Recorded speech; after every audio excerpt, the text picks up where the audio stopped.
So what caused this massive economic collapse? Well, there are a lot of theories, and to a large extent, it's important to get the theory right, because if we understand the causes, then perhaps we will have some clues as to what kind of policies to adopt to bring an economy back to recovery. So some of the causes which have been suggested are as follows. Certainly, there's been a great deal of criticism of over-speculation, particularly in the stock markets, and there's no doubt that many people were over-leveraged, and that what was actually happening was a real bubble in stock prices that was bound to burst, whether explosively or slowly was, of course, the question. Another factor that people have suggested is that, in fact, wages were not keeping up with corporate profits. Wages were not keeping up with corporate profits, and what this meant was that actual purchasing power in the economy was not rising fast enough to meet the overall growth of the economy and to continue the overall growth of the economy. And again, the statistics show that this may also have been true. Other people have criticized the reliance on the gold standard as the international method of currency exchange, and others have pointed to many of the mistakes that were quite clearly made by banks both in the United States and elsewhere, which led to massive financial instability. But of course, this is perhaps the biggest financial and more broadly economic crash in the history of the U.S. economy, and in fact in the history of the worldwide industrialized economy. So it's quite possible that many of these causes were happening at the same time, and what we see is a perfect storm of economic calamity. Now, none of that quite resolves the question of what policy to follow. And unfortunately, the policies that the U.S. government in particular followed in the wake of the crash seem to have done absolutely nothing to rectify the situation, at least for the first few years. Now, the president who's in office in 1929 is the recently elected Herbert Hoover. And it seems on the surface that Hoover should have been the man for the occasion. After all, he is the engineer who was sent to Europe to mastermind the U.S. efforts to help war-torn Europe recover from the devastation of World War I. And in 1927, he was sent by the federal government to help devastated Mississippi and Louisiana recover from the massive Mississippi River flood of that year. So he should have been the person to manage the situation. But in fact, he adopts a series of policies from others that turn out to not only fail, but to actually make the situation worse. Congress, for instance, passes the Smoot-Hawley tariff, which in order to raise revenues having crashed along with the economic deflation, in order to raise revenues, increases the tariff on imported goods dramatically.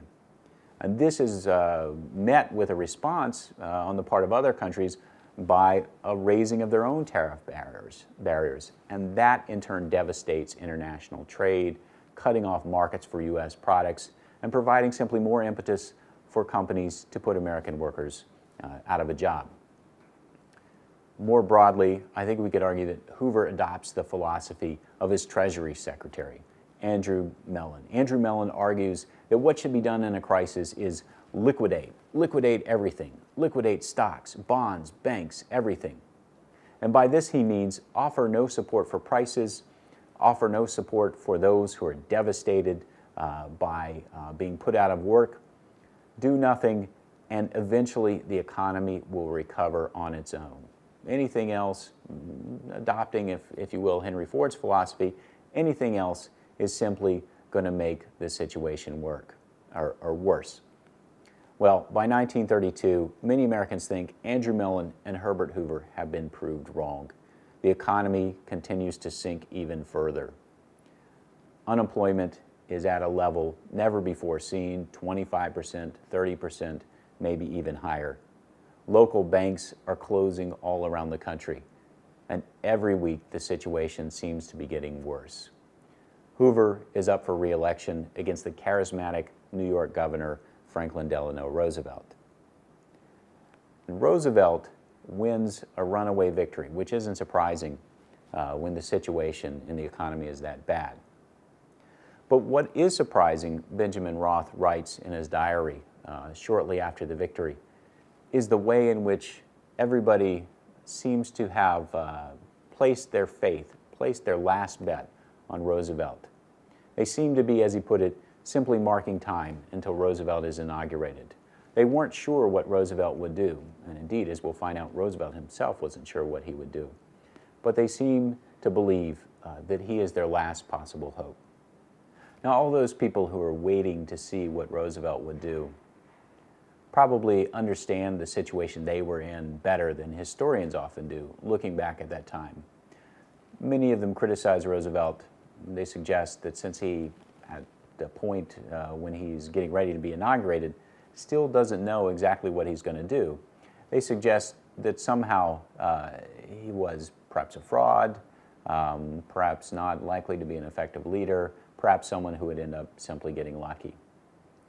But all of those voters, all of those American citizens who waited to see what he was going to do, understood perhaps better than we do in retrospect the gravity of their situation, the way that their society seemed to be only weeks or days or even perhaps hours from social collapse, or perhaps something even worse. And if they looked around the world, they could see that in fact that seemed to be happening in other industrialized nations, other nations that were also devastated by what was now 4 years of total economic depression. They could look at the terrifying things that seemed to be going on, in particular in places like Italy and Germany, where Mussolini was using economic instability to tighten his hold on Italian society, and Hitler was using economic instability to actually come to power and began to set the world, not just Europe, but the entire world, on a course for the greatest and most devastating war in history. Now, American citizens didn't know that that was going to happen. Franklin Roosevelt didn't know that that was going to happen. But they understood in a very visceral way the stakes, and so their hope was desperate because their situation in many ways was desperate indeed. Things could have gone differently.